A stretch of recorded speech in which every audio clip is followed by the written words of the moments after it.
Let's get more on this important summit. TRT World's Research Center Manager Tarek CHERKAOUI joins me now in the studio. Tarek, good to have you on.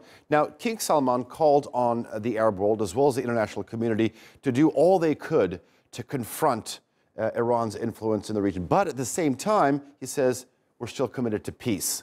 How does this work? Well, this is a very interesting development.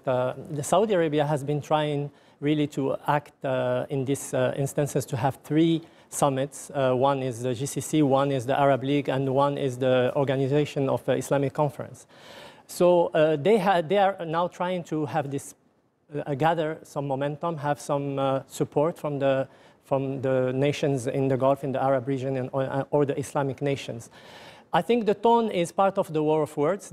Saudi Arabia is trying to regain momentum, because the capital, the soft power capital that they had, the political cloud that they had in the region has been eroding very fast due to MBS, the Crown Prince Mohammed bin Salman, actions and aggressive measures, whether in the Gulf vis-à-vis Qatar or in Yemen, as in the war in Yemen. So there is this escalation of words. They try to wrap up a little bit the tensions that have been building in the region, the erosion of their trust capital in the region, by gathering all these nations and trying to escalate a little bit with Iran. But at the same time, given that the administration also has its own flip-flops vis-à-vis Iran, they also have to have a conciliatory tone at the same time. You said gathering all these nations, but Morocco didn't send its king.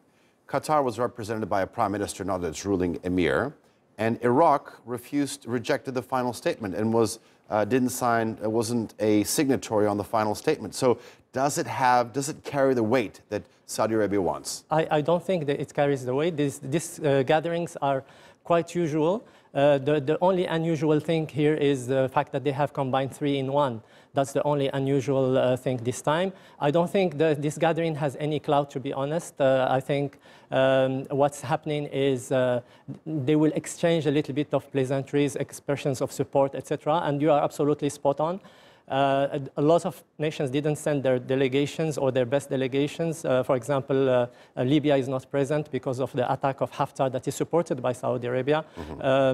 As you said, Iraq actually have denunciated, and they said that they are not going to sign the statement.